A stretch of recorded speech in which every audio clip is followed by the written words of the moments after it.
யோசுவா ஆகமம் அதிகாரம் 4. மக்கள் எல்லாரும் யோர்தானை கடந்து முடிந்த பின் ஆண்டவர் யோசுவாவை நோக்கி, மக்களிலிருந்து குலத்திற்கு ஒருவராக 12 நீங்கள் தேர்ந்தெடுங்கள். அவர்களுக்கு பின்வருமாறு கட்டளையிடுங்கள். குருக்களின் பாதங்கள் இருக்கும் இடத்திலிருந்து 12 கற்களை எடுத்து உங்களுடன் கொண்டு வாருங்கள். அவற்றை நீங்கள் இவ்விரவு தங்குமிடத்தில் வையுங்கள் என்றார். யோசுவா இஸ்ராயேல் மக்களிலிருந்து குலத்திற்கு ஒருவராக தேர்ந்தெடுக்கப்பட்ட 12 அழைத்தார். யோசுவா அவர்களிடம், உங்கள் கடவுளாகிய ஆண்டவரது பேழைக்கு முன்பாக யோர்தான் நடுவில் கடந்து செல்லுங்கள். இஸ்ரேல் குலங்களின் எண்ணிக்கைக்கேற்ப உங்களில் ஒவ்வொருவனும் ஒரு கல்லை தோளில் சுமந்து செல்லட்டும். இவை உங்களிடையே ஓர் அடையாளமாக இருக்கட்டும். இக்கற்கள் உங்களுக்கு எதை குறிக்கும் என்று பிற்காலத்தில் உங்கள் பிள்ளைகள் கேட்பார்கள். அப்பொழுது நீங்கள் அவர்களுக்கு இவ்வாறு சொல்லுங்கள்: யோர்தான் நீர் ஆண்டவரது உடன்படிக்கை பேழையின் முன் பிரிந்து நின்றது. அப்பேழை யோர்தானை கடக்கும் பொழுது யோர்தானின் தண்ணீர் பிரிந்து நின்றது.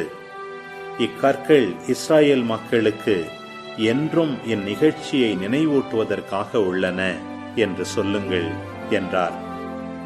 யோசுவா கட்டளையிட்டபடியே இஸ்ராயேல் மக்கள் செய்தனர். ஆண்டவர் யோசுவாவிடம் சொல்லியபடி யோர்தான் நதியின் நடுவிலிருந்து இஸ்ராயேல் மக்களின் குலங்களின் எண்ணிக்கைக்கேற்ப 12 கற்களை எடுத்துக்கொண்டு தாங்கள் தங்கிய இடத்திற்கு சென்று அங்கே வைத்தனர். யோசுவா 12 கற்களையும் யோர்தான் நடுவில் ஆண்டவரது உடன்படிக்கை பேழையை தூக்கிச் சென்ற குருக்களின் பாதங்கள் நின்ற இடத்தில் வைத்தார். அவை அங்கே இந்நாள் வரை உள்ளன. இவ்வாறு மக்களுக்கு கூறும்படி ஆண்டவர் யோசுவாவுக்கு கட்டளையிட்டார். இவை அனைத்தும் முடியும் வரை பேழையை தூக்கிச் சென்ற குருக்கள் யோர்தான் நடுவிலேயே நின்று கொண்டிருந்தனர்.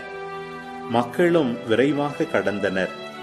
இதுவே மோசே யோசுவாவுக்கு அளித்திருந்த கட்டளை. மக்கள் அனைவரும் கடந்த பின் ஆண்டவரது பேழையோடு குருக்களும் மக்கள் காண கடந்து வந்தனர். மோசே அவர்களுக்கு கூறியபடி ரூபன் காத்தின் மக்களும் மனாசேயின் அரைக்குலமும் படைக்கலன்கள் தாங்கியவராய் இஸ்ராயேல் மக்கள் காண கடந்து வந்தனர். ஏறக்குறைய 40,000 பேர் போருக்கு தயாராக ஆண்டவரின் முன்னால் எரிகோ சமவெளிக்கு சென்றனர். அன்று ஆண்டவர் யோசுவாவை இஸ்ராயேலர் அனைவரின் பார்வையில் உயர்த்தினார். அவர்கள் மோசேயை மதித்தது போல் இவரையும் வாழ்நாள் முழுவதும் மதித்தனர். ஆண்டவர் யோசுவாவிடம் கூறியது: உடன்படிக்கை பேழையை தூக்கி நிற்கும் குருக்களை யோர்தானிலிருந்து வெளியேறுமாறு கட்டளையிடு. அவ்வாறே யோசுவா குருக்களுக்கு யோர்தானிலிருந்து வெளியேறுங்கள் என்று கட்டளையிட்டார்.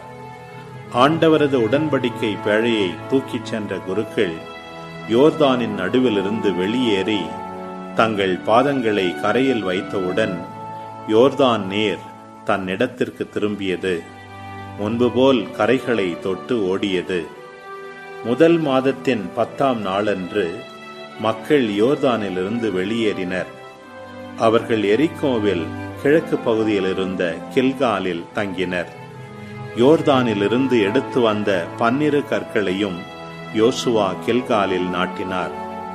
அவர் இஸ்ராயேலரிடம், எதிர்காலத்தில் உங்கள் பிள்ளைகள் உங்களிடம் ஏன் இந்த கற்கள் என்று வினவினால் அவர்களிடம் இவ்வாறு தெரிவியுங்கள்: உலர்ந்த தரை வழியாக இஸ்ராயேலர் இந்த யோர்தானை கடந்தனர். உங்கள் கடவுளாகிய ஆண்டவர் நாங்கள் கடக்கும் வரை செங்கடலின் நீரை எங்கள் கண்முன் வற்றச் செய்தது போல நீங்கள் கடக்கும் வரையிலும் யோர்தான் நீரை உங்கள் கண்முன் வற்றச் செய்துள்ளார். அதனால் உலகின் எல்லா மக்களும் ஆண்டவரின் கை வலிமை உள்ளது என்று அறிவர். நீங்களும் உங்கள் கடவுளாகிய ஆண்டவருக்கு வாழ்நாள் முழுவதும் அஞ்சுவீர்கள் என்றார். அன்பு உறவுகளே, இது உங்களுக்கான நேரம். இக்காணொளியில் ஒலி ஒளி வடிவில் யோசுவா புத்தகம் 4ஆம் அதிகாரத்தை முழுமையாக பார்த்தும் கேட்டும் ஜெபித்தும் இருப்பீர்கள்.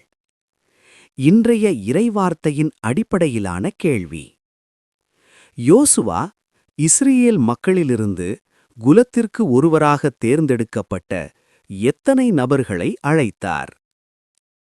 பதில்களை கமெண்ட்ஸில் பதிவு செய்யவும். இதுபோன்ற வீடியோக்களை தொடர்ந்து காண இந்த வலைதளத்தை சப்ஸ்கிரைப் செய்யவும். மேலும் லைக் கொடுத்து எங்களை ஊக்கப்படுத்தவும்.